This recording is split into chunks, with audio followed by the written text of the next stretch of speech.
Pessoal, meu nome é Lúcia Andrade, eu sou advogada e professora e hoje a gente vai conversar um pouquinho sobre o direito previdenciário que vem sendo bastante exigido nos concursos.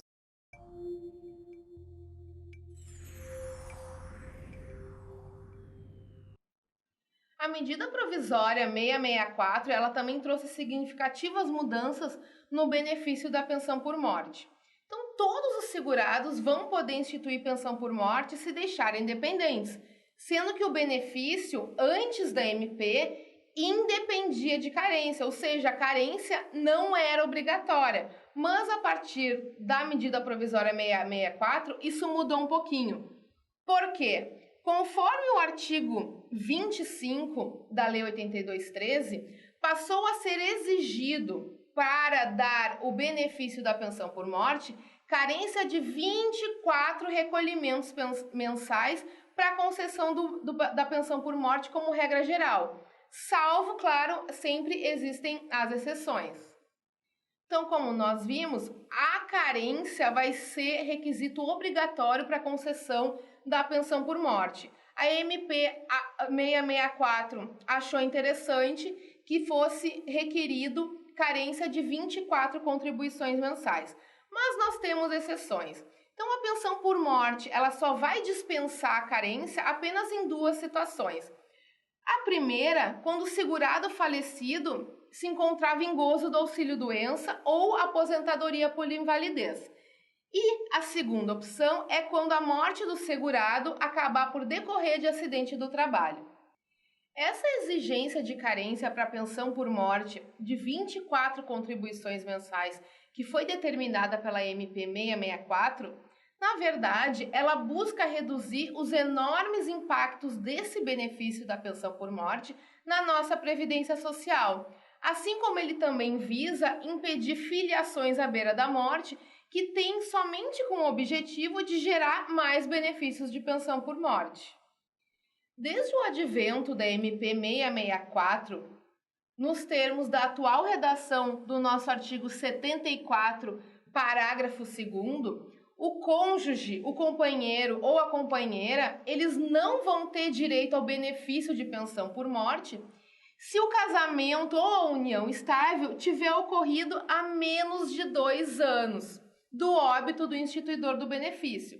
Claro que a gente sempre tem os casos de exceção, que para nós vão ser o óbito do segurado, seja decorrente de acidente posterior ao casamento ou ao início da união estável, ou também se o cônjuge ou o companheiro ou companheira for considerado incapaz e insuscetível de reabilitação para o exercício da atividade remunerada, que vai acabar por lhe garantir a subsistência mediante exame médico do INSS por doença ou acidente ocorrido após o casamento ou início da união estável e também anterior ao óbito. Então, o que a gente viu? A união estável ou o casamento, ela não pode ser inferior a 2 anos, gente. Esse marco é muito importante, 2 anos. Se tiver ocorrido há menos de 2 anos, não vai ter direito ao benefício. O valor da pensão por morte, ele também foi alterado. Antes da medida provisória 664, a pensão por morte ela era paga no mesmo valor da aposentadoria que o segurado recebia ou daquele que teria direito se estivesse aposentado por invalidez, na data do seu falecimento, ou seja, é 100% do salário de benefício. Essa regra, ela valia até o advento da medida provisória. Hoje, ela não vale mais, então esqueçam o 100%, porque hoje a regra geral da pensão por morte não é 100%. Como é que funciona agora? A medida provisória, ela alterou a redação do artigo 75. E ela passou a prever, então, que o valor mensal da pensão por morte vai corresponder a 50% do valor da aposentadoria ou do benefício ou do salário, ou seja, reduziu pela metade, adicionado de cotas individuais de 10% do valor da mesma aposentadoria em relação à quantidade de segurados. Então, se é uma esposa mais 2 filhos, vai ser 50% mais 10% de cada segurado. Então, seria 80% desse benefício. a gente também assegura o valor de um salário mínimo no total, vez que esse benefício ele vai substituir a remuneração do segurado e também uma garantia constitucional. Ninguém pode receber menos que um salário mínimo. Então, a regra geral é 50% mais 10% de cota para cada dependente. No entanto, a gente tem uma exceção. É um caso especial de acréscimo de 10% no valor da pensão por morte que vai ser rateado entre os dependentes.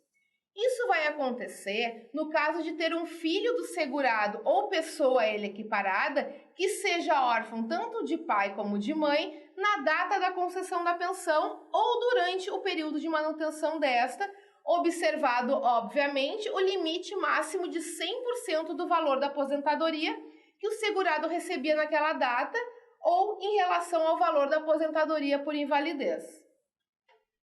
Essa cota individual de 10% da pensão por morte, ela vai cessar com a perda da qualidade de dependente e vai se reverter em favor dos demais a parte daquele cujo direito à pensão cessar, mas sem o acréscimo da correspondente cota individual de 10%. Então, um exemplo. Supõe-se que um segurado faleceu e deixou uma esposa e 2 filhos menores de 21 anos que não são emancipados. Nesse caso, vai ser concedida a pensão por morte de 80% do salário de benefício, nos casos do segurado estar na ativa, ou de 80% da sua aposentadoria se ele se morreu já aposentado, pois o que a gente usa é o valor básico de 50% acrescido de 3 cotas de 10, porque a esposa ela também é beneficiária, então são esposa mais 2 filhos, 3 cotas de 10%, somados ao valor básico de 50%, a gente vai chegar ao valor de benefício de 80%. Então, quando o filho mais velho completar 21 anos, se ele não estiver dentro das exceções, ou seja, não for inválido, não for interditado por problemas mentais, a pensão por morte ela vai se reduzir a 70%, porque uma das cotas perdeu a qualidade de segurado. Então, esse 70% vai ser para os 2 dependentes remanescentes. Por sua vez, quando o segundo filho também deixar de ser dependente, tendo em vista que alcançou a maioridade, ou seja, os 2 filhos, as 2 cotas de 10% acabaram se tornando maiores e deixaram de ter características de dependente, a pensão por morte ela vai ser única e exclusivamente devida para a viúva. Então, ela vai receber 60%, 50% do valor básico e 10% porque ela também é considerada dependente, totalizando 60% do valor do benefício.